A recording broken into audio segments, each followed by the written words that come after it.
አብይ አህመድ ሆይ ክቡር ጠቅላይ ሚኒስትር ዶክተር አብይ አህመድ ሆይ ዛሬ መልእክት አለኝ። እኔ ኤርትራዊ ያንተ ደጋፊ ነኝ። እዚህ ፎቶን የምትመለከታቸው ኤርትራዊዎች ናቸው። ከ25 ዓመት በላይ እስካሁን እስር ቤት ናቸው ያሉት። አንዳንዶች ታጋዮች ናቸው፣ አንዳንዶች ፓስተሮች ናቸው፣ ህፃውንቶችም አሉ።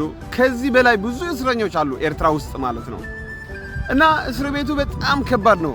በተለይ ኤራኢሮ የሚባላል፣ አደርሰት የሚባላል፣ ዳቦይ ሩጉ የሚባላል፣ ብዙ አሉ እስር ቤቶች። ከ400 በላይ እስር ቤት አለ፣ በጫካ በበረሃ በሙቀት ማለት ነው። እዛ የታሰሩ እስረኞች አሉ። እነዚህ ሰዎች እንግዲህ ፍትህ ይጠብቃሉ። የኔ ተስፋ ከእግዚአብሔር በታች በአንተ በኩል እግዚአብሔር ይሰራል ብዬ አምናለሁ። እግዚአብሔር በአንዱና በሌላኛው ይሰራል ብዬ አምናለሁ።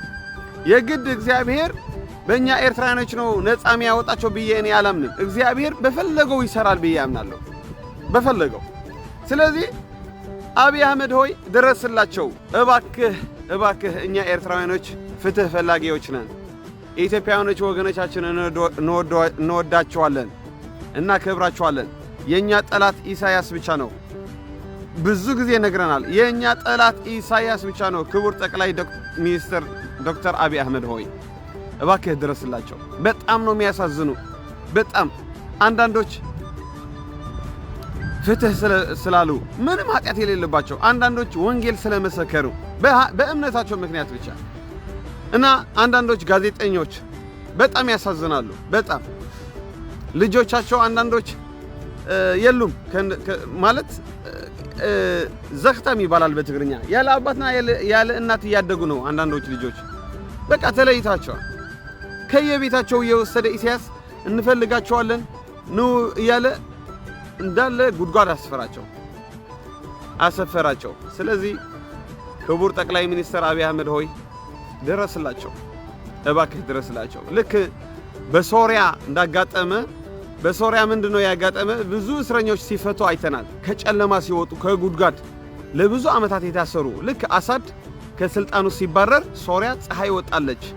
የኤርትራም እንደዛ ፀሐይ ይውጣልን እና ኢትዮጵያውያኖች ጸልዩልን፣ እዘኑልን። ኢሳያስ ነው ለሁለታችን ጠላት፣ ለኢትዮጵያም ጠላታችሁ እሱ ነው። በእናንተ ፖለቲካ እየገባ ኢትዮጵያን ለማፍረስ አንዴ ለፋኖ፣ አንዴ ለቲፒኤልኤፍ፣ አንዴ ለኦነግ ሸኔ የላከ እንቅልፍ የሚያነሳችሁ ኢሳያስ ነው። ታውቃላችሁ እናንተ። ለእኛም ኤርትራውያኖች ኤርትራ እራሷ እስር ቤት አደረጋት። ሀገራችን ጥለን ወጥተናል። ይሄ ሰው አይደለም። ይሄ ሰውዬ ሰው አይደለም፣ ሰይጣን ነው። በእውነት ነው የምላችሁ፣ ሰው አይደለም። ሰው መስሎ የመጣብን ሰይጣን ነው። ስለዚህ አብይ አህመድ ስለ ስርዓት አስይዝልን ለዚህ ሰው። ለህዝቡ ግን አትንካው። ህዝቡ ምስኪን ነው። አንተን ነው የሚወድህ። ታውቃለህ። አስመራ ስትመጣ ምን አድርጎ እንደተቀበለ የኤርትራ ህዝብ ታውቃለህ። አብይ አህመድ ሆይ ያንተ ጠላት ኢሳያስ ነው፣ የኛ ጠላትም ኢሳያስ ነው። ህዝቡ ሳትነኩት፣ ኢትዮጵያውያኖች ወታደሮችን ብትሆኑ ህዝቡ የኤርትራ ህዝብ ይወዳቸዋል። አትንኩት። ኢሳያስ ነው ጠላት።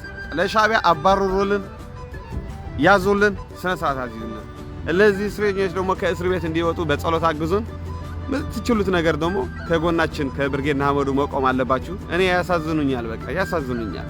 አስቡት 25 ዓመት ጨለማ ውስጥ ተቀምጠው። አንዳንዶች እኮ አይናቸው አውረዋል፣ አንዳንዶች እብድ ሆነዋል፣ አንዳንዶች ሞተዋል። ያሳዝናሉ። እና ሴቶችም አሉ።